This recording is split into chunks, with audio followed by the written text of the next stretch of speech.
Hi guys, welcome back to my channel. So today I'm going to be reviewing the Clinique Superbalanced foundation. Now you'll notice I look a little bit different than I will towards the end of me testing the foundation, and that's because I think I may have accidentally deleted the introduction or it didn't film or something like that, but when I came to edit it back it wasn't there, so I'm refilming it. But anyway, so this retails for £25 per fluid ounce, so it is more high-end foundation, which is why I don't have the full size and why I still have a sample pot. But anyway, so this foundation I have in the lighter shade Petal, and the thing I find with this foundation is that I'm really struggling on the website to find out exactly how many shades it has, because I don't think a foundation would initially come out with 23 shades. However, that's all I can find on the clinique.co.uk website. So that's what we're going with. And even then, like many of the Clinique foundations, it doesn't really have many dark shades. It seems to have a few light shades, lots and lots of middle tones, and not many darks, which I don't think is very inclusive. But I'm going to insert some swatches down below so you can see the shade Petal in comparison to some of the other foundations in my collection. This is the Clinique Superbalanced foundation in Petal. This is the Clinique Even Better Glow foundation in Breeze. This is the LA Girl Pro HD Illuminating Foundation in Fair. This is the Dermacol foundation in 208. So I'm just going to go through some of the claims with you guys. It's supposed to be a great equaliser for combination skin, providing moisture and absorbing oil where needed, minimises appearance of fine lines, contains anti-irritants and antioxidants, water resistant, non-acnogenic and oil-free, ophthalmologist tested. It's odd that it's ophthalmologist tested. I've never read that on the description actually. To be honest, it doesn't say what kind of coverage this is supposed to be, so it's hard to kind of know what to expect from it. So I feel like in that way it kind of can claim to be whatever you will think it will be. But what I'm tending to do these days is I'm not reading the description before, so I can have a completely unbiased opinion of what this foundation is going to look like, and my expectations then aren't biased by previous reviews or what it's supposed to be on the website. I just see how it looks on my skin to begin with. So I don't know how it's supposed to be moisturising and oil controlling. I find foundations for combination skin are a little bit iffy. They tend to either break apart on your oily areas and look pretty good on your dry areas, or cling to your dry patches and look good on your oily areas. So if you have combination skin, it might be worth a go if this works all over. I have oily bits on my nose and chin now it's the summer, and more normal to dry skin on the rest of my face. So I'll let you guys know how it lasts in my oily section and on my dry sections. So yeah, if you like this video then please give it a thumbs up, and if you're not subscribed then please press that subscribe button before you leave, and if you press that notification bell then you'll be notified every time I upload. So if you want to see how this foundation wears on my dry skin then please keep watching. So again, I have another sample pot because it's another expensive foundation, but this looks like a really dark shade. Now you can tell there isn't much in here, but that's because there wasn't much of that shade left when she dispensed it into the pot for me. That is looking dark. I'm going out today. Oh well. So as usual, on one side of my face I'm going to use the e.l.f. Ultimate Blending Brush, and on the other I'm going to use the Real Technique sponge.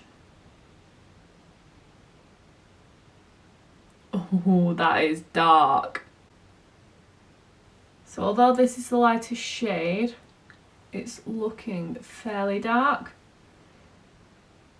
And I haven't read how the foundation's supposed to sit on the skin so that I have a completely unbiased kind of view of it. And I don't really know what to expect. So I would say this is about medium coverage and a satin finish. I don't see much of my imperfections coming through, but they're still there. That looks actually really nice. Even though the shade is incorrect, the satin finish is really gorgeous on the skin.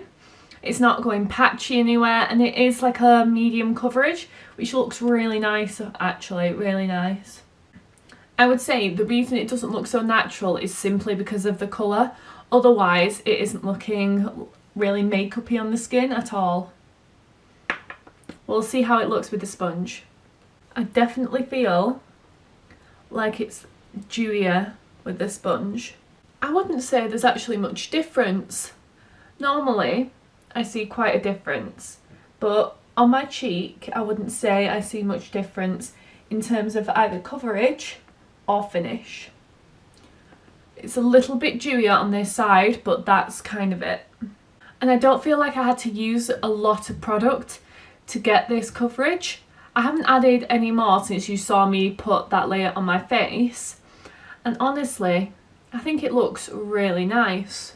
So this is a medium coverage but still natural looking, so you have some of that coverage there without it looking too full and makeup-y.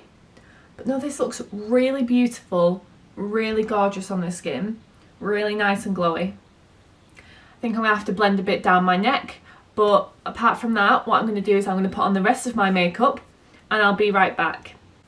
So it's about 11:42, so I'm going to call the check-in time about 11:30, as I probably finished and powdered my face much earlier than that. But to be honest, I kind of like the foundation and I kind of don't. I think my main problem with it is this crease in here is so severe. It just looks really obvious. Normally it looks more obvious on camera than it does off camera, but even off camera the creasing looks really severe on my forehead. But I think if you don't have any creasing, this will look really gorgeous on you, because other than the creasing I don't have any complaints. It looks really nice and flawless on the skin.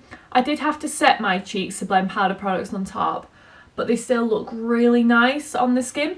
I'll let you know how they hold up throughout the day, as often I find foundations lose powder products very easily.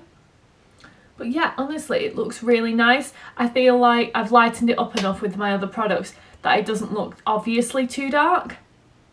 So I'm not mad about it. I think it looks really nice, but I'm hoping it lasts throughout the day. So for concealer, I used the Maybelline Fit Me Concealer in 05. For contour, as always, I used my Makeup Geek Contour Pan in Infidelity. For blush, I used my Sugar and Spice Blush Palette by Revolution. For eyebrows, I used the Revolution Redemption Palette.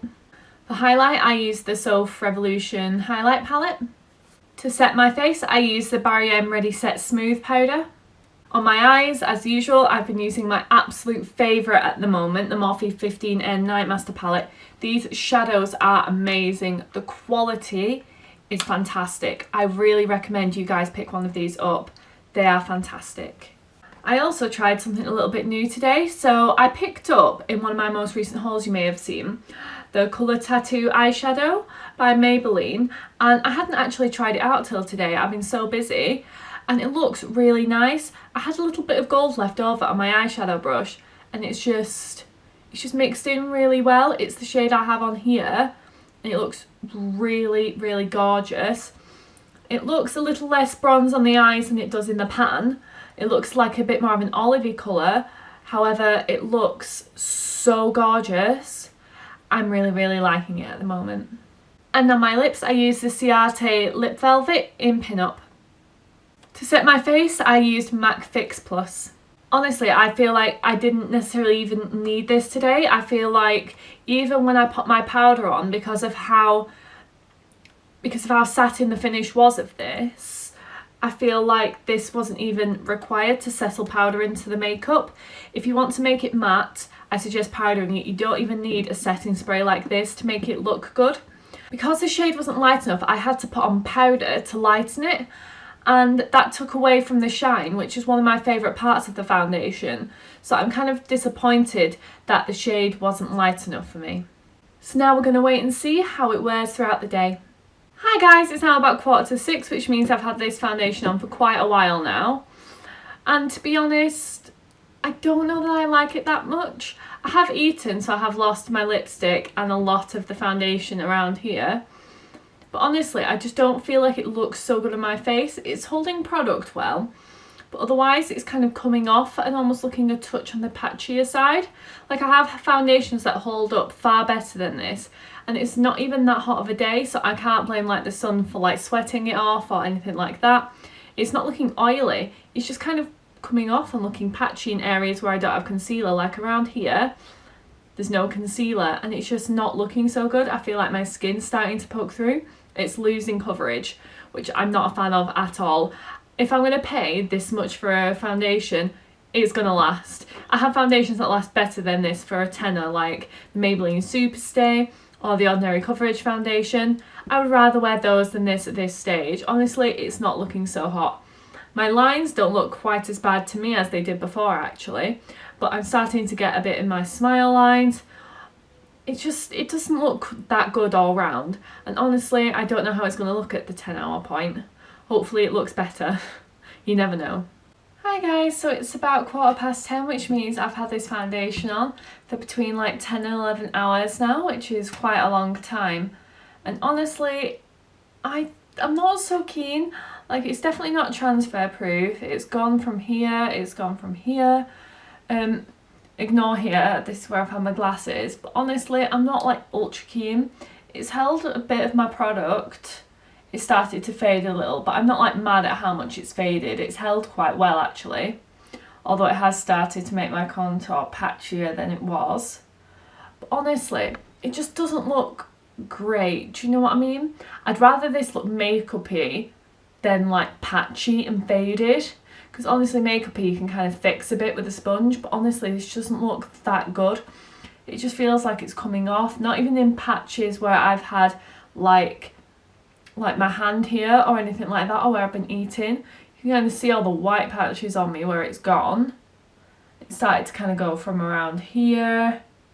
It just doesn't look very good. I don't feel like it's clinging too badly to many of my dry spots, but then I don't have many dry spots at the moment, and I feel like this would cling and emphasise them, because it has done to like a couple of the flakes that I do have.